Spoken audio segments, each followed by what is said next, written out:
everybody. On tonight's horror story, we will be talking about a recent news story, the WONDERLAND horror. Let's begin. It began with a chime. Every hour, the clock in the council house tolled through the square. A deep, resonant note that rolled across the winter wonderland.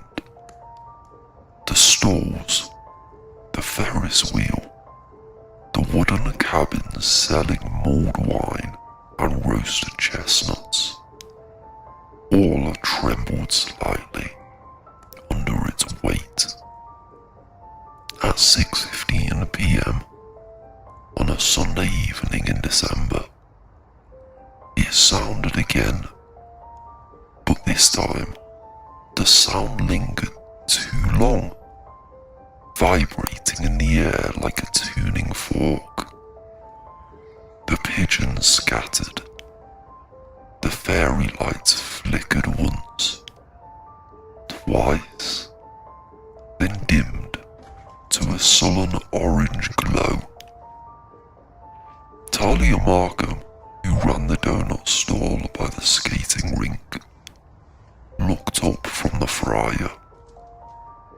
She thought she'd imagined the silence that followed. A deep, unnatural hush, like the city itself had drawn a breath and refused to exhale. Then she saw them.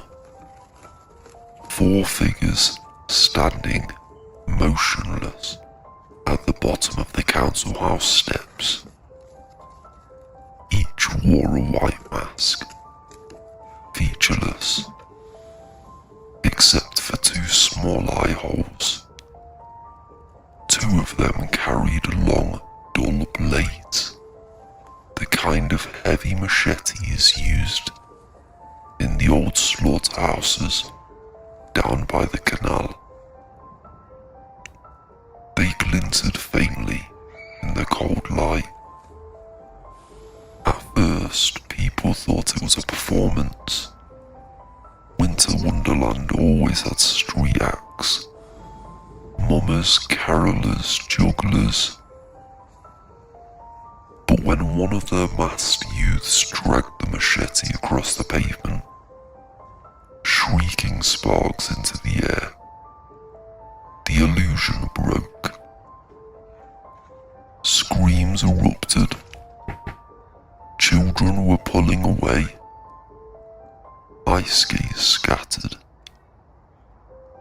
The sound came back, all of it. In a rush of panic, Talia's stomach turned over. And then the chimes stopped.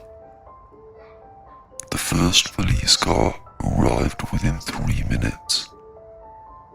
Too late for calm.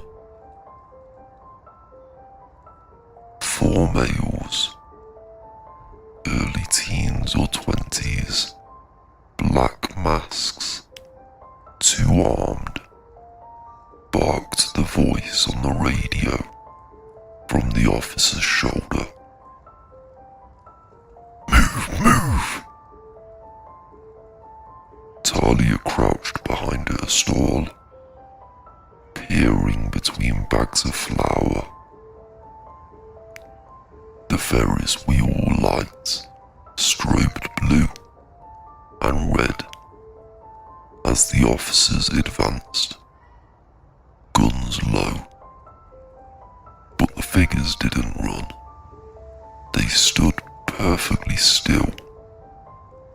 The machetes held downward, tips resting on the ground like swords at a grave.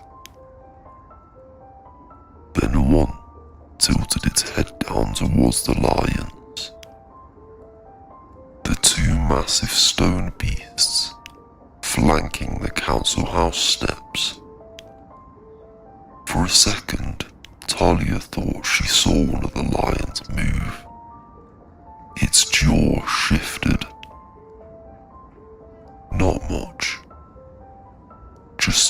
tightening around the teeth, like a grimace. She blinked hard. The cold air burned her eyes. The officers shouted warnings. People filmed from a distance. Shaky hands. Bright screens. The masked youths stepped back in unison into the deep shadow beneath the portico where the lights didn't reach. One of them lifted the blade and vanished. Not ran, not ducked, vanished, like fog retreating into itself. The others followed, dissolving into the black space between the pillars. When the police reached the steps, they were gone. The officers climbed, shouted, swept their torches. Only footprints remained, smeared, wet impressions that bled into nothing halfway up the stairs. And the chimes sounded again. 6:15. The crowd scattered, but not everyone left. Talia stayed. She didn't know why. The police tape went up.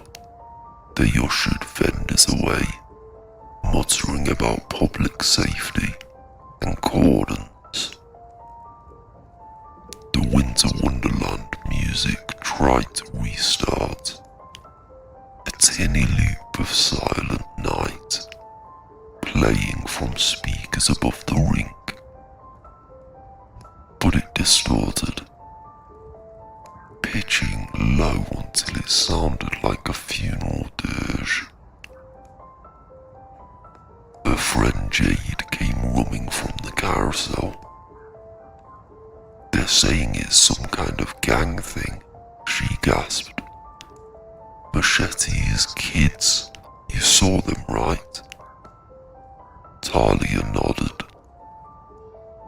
But what she'd seen wasn't something human. As the crowd thinned, she looked again toward the council house. The lions sat where they always had, still, proud, ancient. Yet something about their faces seemed changed. The one on the left had a crack that hadn't been there before, running from its eyes down to its jaw like a tear. Come on, Jade urged. Let's get the hell out of here. But Talia shook her head. I need to see. The front doors were unlocked. That should have been impossible. The council house closed at 6 on Sundays. But when Talia pressed the heavy brass handle, it yielded with a groan.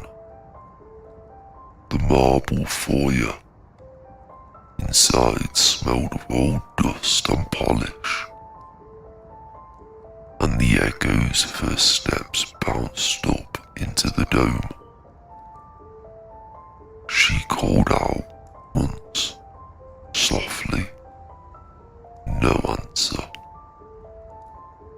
Portraits of former mayors watched her from the walls. The eyes seemed to follow her. In the far corner, something dripped.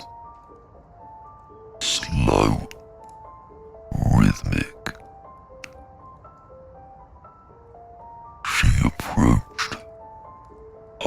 hammering. It was only a melted patch of ice on the floor, dripping from her coat. She exhaled shakily. Then she heard the scrape, a dragging sound, metallic from the grand staircase that led to the council chamber. She turned. One of the masked youths stood halfway down the steps, staring at her through the holes of a porcelain mask. Its clothes hung, wet and dark. The machete's edge gleamed faintly red. Talia backed away, breath stuttering. "Please," she whispered. "I'm not." The figure tilted its head, the same jerky motion she'd seen before, and took a step forward. Its feet left wet marks on the marble, but the water wasn't clear. It was black, thick, almost oily. And then it spoke, or rather something inside it spoke. The voice came from behind the mask, layered, overlapping, dozens of whispers speaking the same words at once. The hour repeats, the chime collects, the debt is unpaid. Talia stumbled, turned and fled through the doors. Behind her, the chime struck again. 6:15.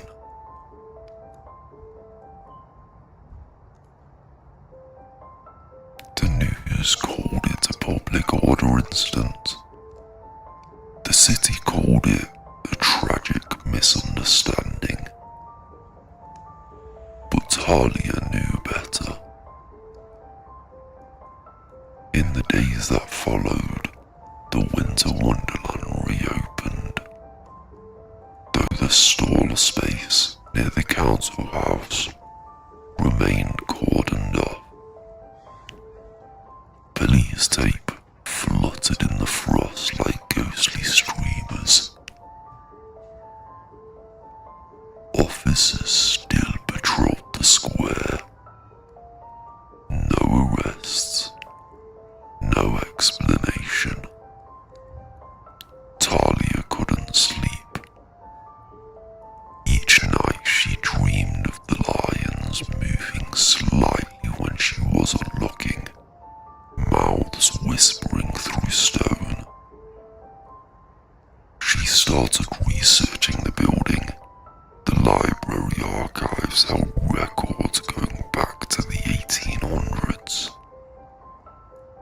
Before the current council house was built, the original market square had been the site of a public well, a deep shaft sealed after a collapse in 1849. Dozens had died, including a group of children who'd been playing near the edge when the ground gave way. The well was never fully recovered. It lay beneath the council house foundation.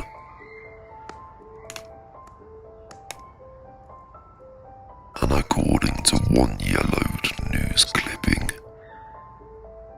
every December, at the first frost, the old clock above the dome would malfunction, striking 6:15 again and again until the mechanism was repaired.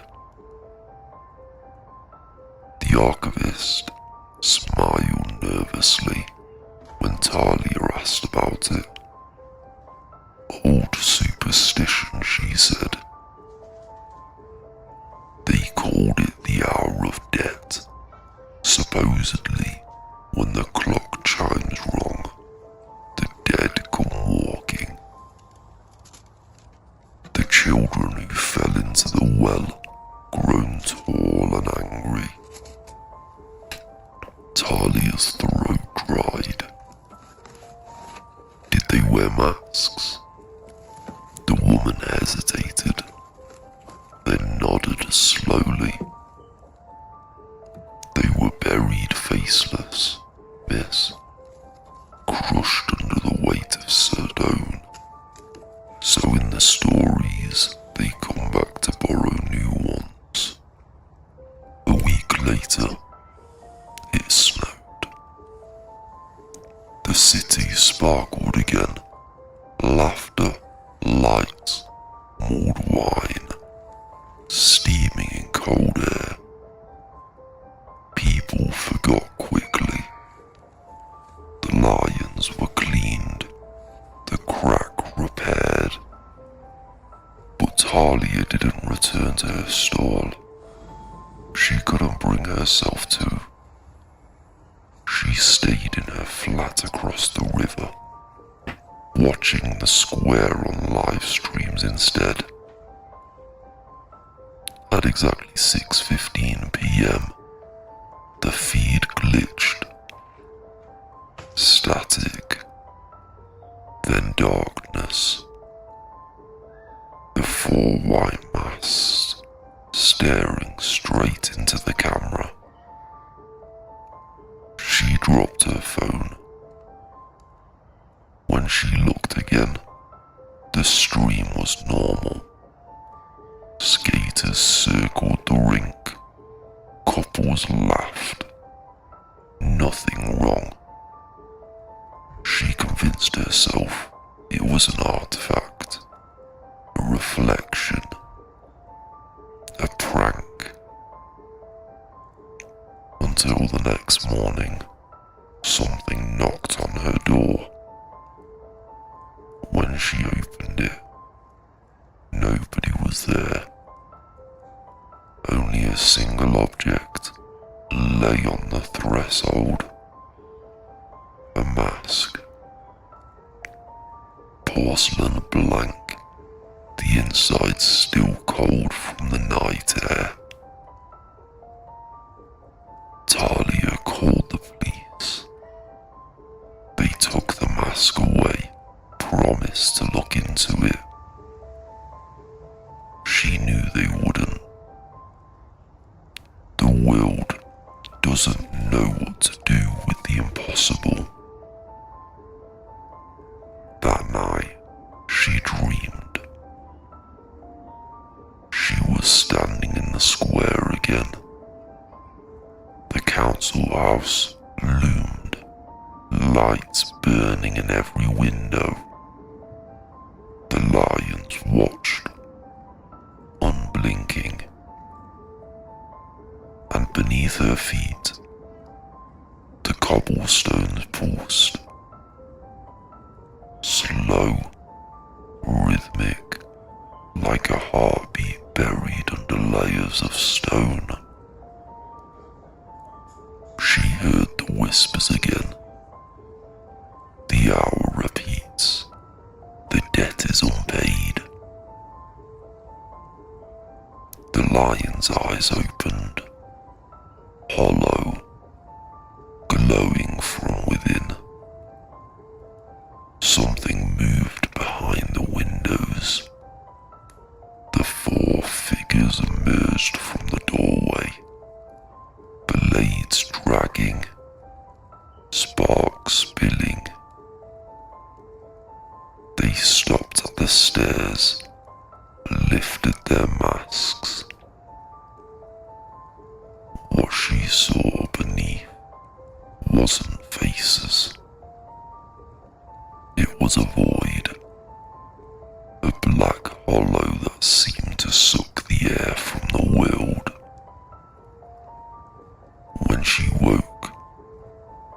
was 6:14 p.m. Her clock ticked once, hesitated, then moved. 6:15. The sound came through the walls, deep, resonant, shaking the glass. From the city, from the square, and from inside her flat. Talia turned slowly toward the mirror above her mantle. 4 shapes stood behind her. The next morning, the news reported a disappearance. A woman, late 20s, last seen near Old Market Square. Police were concerned for her welfare. They released a photo of Talia Markham, smiling, holding a bag of donuts, standing beside the lions. In the background of the photo, faint but visible if you zoomed in, were 4 masked figures, 2 holding machetes, 1 looking directly at the camera. The timestamp, 6:15 p.m. The investigation went nowhere. No CCTV footage showing her leaving her building. The only clue was a second photograph found on her kitchen table. A Polaroid of the council house at night. The lions gleamed under the lights. Between them, a 5th one had appeared. Smaller, softer features. Its stone hand reaching outward. A year later, Winter Wonderland returned. The city had moved on. They always do. The donut stall reopened, run by a young man who said he'd inherited the business from a previous owner. The Ferris wheel turned again. The clock chimed, steady and proud. At 6:15 p.m, children laughed as snow machines puffed out flurries across the rink. The light twinkled. The lions gleamed under frost. No one noticed the 5th lion at first. It blended in, smaller, crouched near the left-hand steps. Its features smooth and youthful. Some thought it was new. Maybe part of a renovation project. No one ever noticed it before. However, others said it had always been there. Are they telling the truth? Are they in on this big game they're all playing. No one has a clue.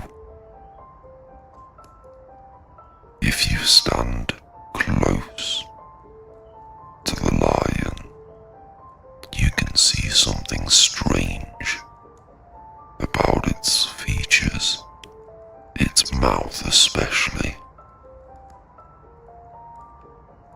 It has a faint smile, like it knows, like it was made by the devil. Carved deep into the plinth beneath its paw are 4 words, worn thin by time. The hour repeats. When the clock chimes 6:15, the sound lasts longer than it should. Sometimes, if the square is quiet enough,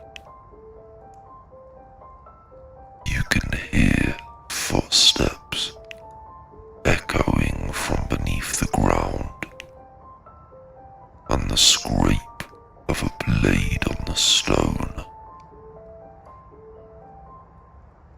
That is the end of this Winter Wonderland horror. If you enjoyed this story and would like to see more real news based of a horror story, please subscribe and like, as then we'd know. Leave a comment if you'd like to see more horror stories